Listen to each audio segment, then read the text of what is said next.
Bienvenue dans cette nouvelle édition de l'Africa Tonight. Voici les titres.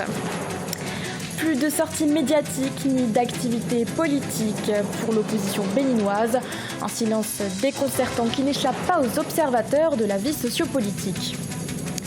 L'Afrique accuse un retard dans la construction d'infrastructures de base, un retard dû à un manque d'investissement.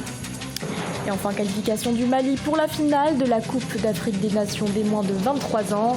Qualification obtenue grâce à un penalty de Ali Malé.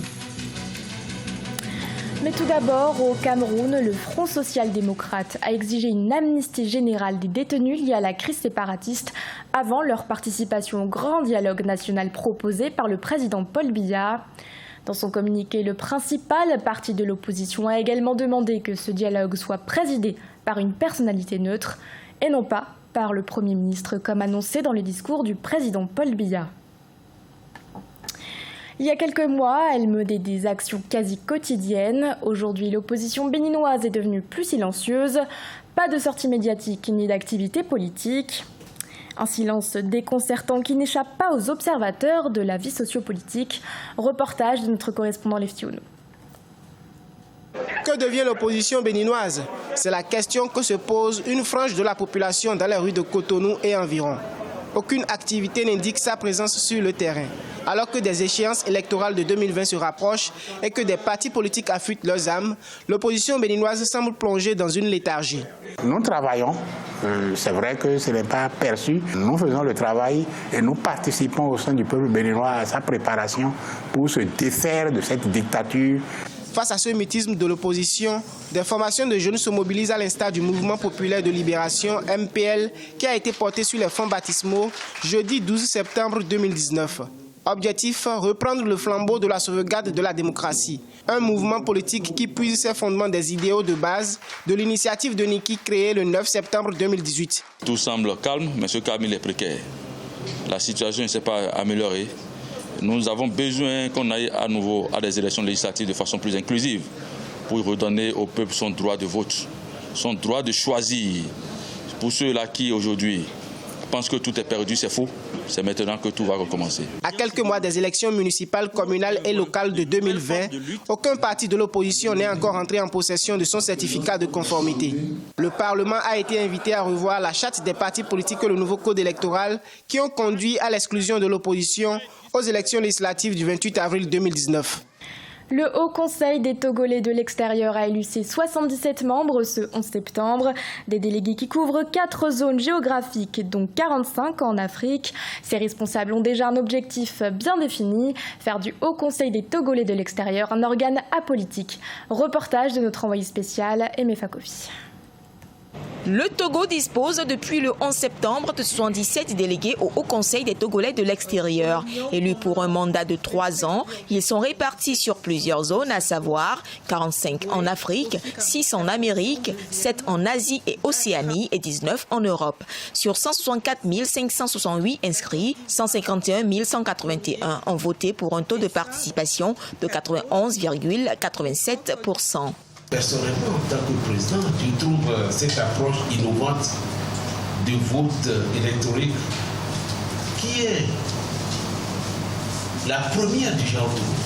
Plus de 2 millions de Togolais vivent à l'étranger. Si ces élections ne font pas l'unanimité au sein de la diaspora togolaise, beaucoup se veulent optimistes. Le ministre des Affaires étrangères, là, au cours du lancement de cette initiative, où nous lui avons posé cette question, il a eu à dire que le Haut Conseil n'a rien de politique. Il faut que ça soit ainsi. Et vous allez voir que dans les années à venir, les autres Togolais de la diaspora qui ont douté de la sincérité de l'initiative, s'ils voient que les pas sont bons, ils vont prendre le train en marche. Le gouvernement entend apporter son assistance aux différents problèmes que rencontre la diaspora togolaise et les faire participer davantage à l'économie nationale. Objectif, restaurer la confiance entre l'État togolais et sa diaspora, dont la contribution à l'investissement national est estimée à seulement 10% sur 430 millions de dollars entrés au pays en 2017. L'ancien président du Zimbabwe, Robert Mugabe, sera finalement inhumé au Champ des Héros, monument national de la capitale Harare. Une décision confirmée par le porte-parole de la famille ce vendredi 13 septembre. Elle intervient après plusieurs jours de tensions entre le gouvernement et la famille qui souhaitait enterrer l'ancien chef de l'État dans son village natal, à Kutama. Pour le moment, la date de son inhumation reste encore inconnue. L'Afrique accuse un retard dans la construction de ses infrastructures de base, retard dû à un manque d'investissement dans le secteur. Réunis au 5e forum Investir en Afrique, qui s'est clôturé ce 12 septembre, les chefs d'État ont lancé un appel aux partenaires désireux de soutenir la construction d'infrastructures dans le pays. Reportage de notre correspondant Deva Panzo.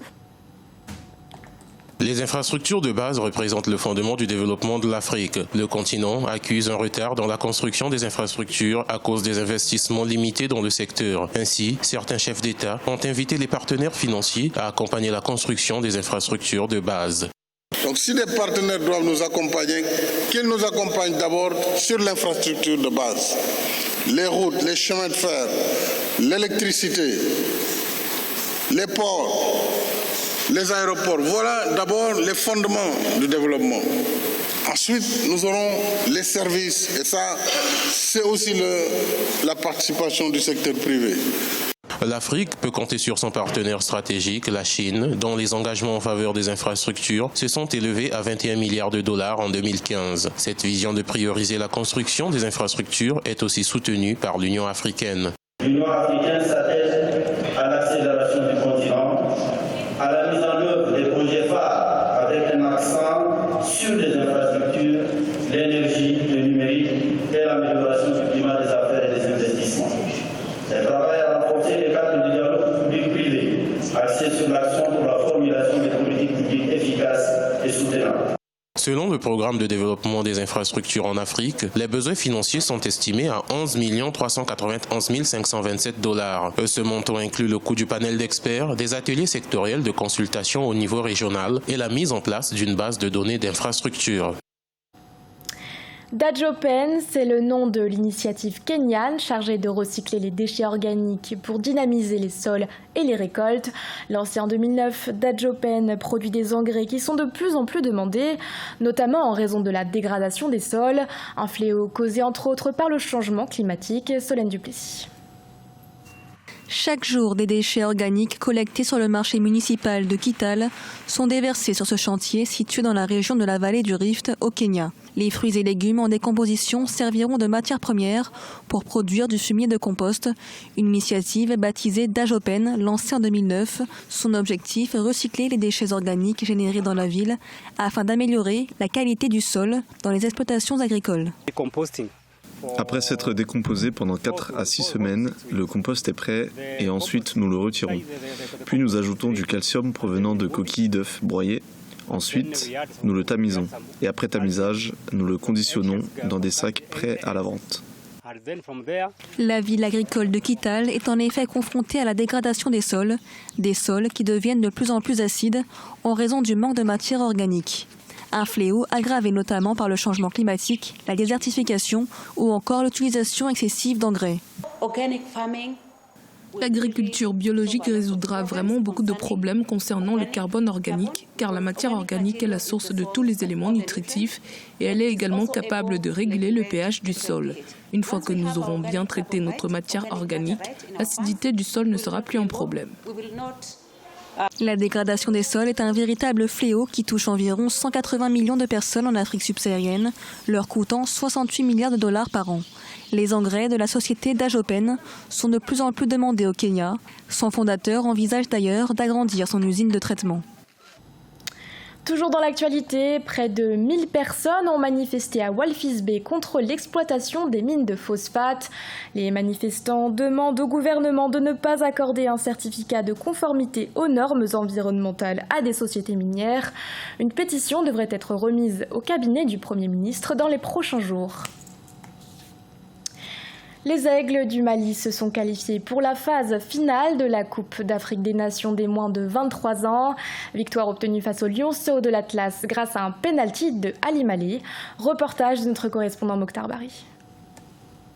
Après le match nul en terre marocaine, les Aigles du Mali U23 avaient à cœur de franchir ce dernier tour synonyme de qualification pour le tournoi des espoirs en Égypte du 8 au 22 novembre 2019. Dès l'entame du jeu, les Maliens se sont montrés dangereux, manquant dans la foulée certaines occasions nettes de but. L'entraîneur malien se réjouit quand même de la prestation de son équipe. Et quand nous prenons les conditions dans lesquelles nous avons voyagé, la manière dont nous sommes préparés, je pense qu'aujourd'hui les garçons, ils ont donné le maximum d'eux-mêmes. Et c'est ce qu'on attendait d'eux parce que c'était le dernier match qualificatif. À la seconde mi-temps, les Maliens prennent d'assaut le but gardé par El Mehdi Benabid. À la 54e minute, le Mali obtient un pénalty transformé par Ali Malé. Un pénalty mal digéré par le portier marocain qui va s'en prendre à l'arbitre gambien. C'était un match très serré, un match d'hommes. Et je tiens à féliciter, je ne veux même pas parler de la fin du match qui pour moi, c'est dommage. Mais sur l'ensemble des deux matchs, c'était deux belles rencontres et je félicite le Mali. J'ai vu une belle équipe solide qui est habituée à faire des grands tournois avec des Coupes du Monde, des Cannes, donc bravo à eux. Le Mali participera avec le Ghana, l'Afrique du Sud, la Zambie, le Cameroun, la Côte d'Ivoire, le Nigeria et l'Égypte à la phase finale de la Coupe d'Afrique des U23 qui désignera les 3 représentants africains au JO de Tokyo 2020. Ce journal a été réalisé par l'ensemble de la rédaction. Merci de votre fidélité. L'actualité continue sur Africa 24.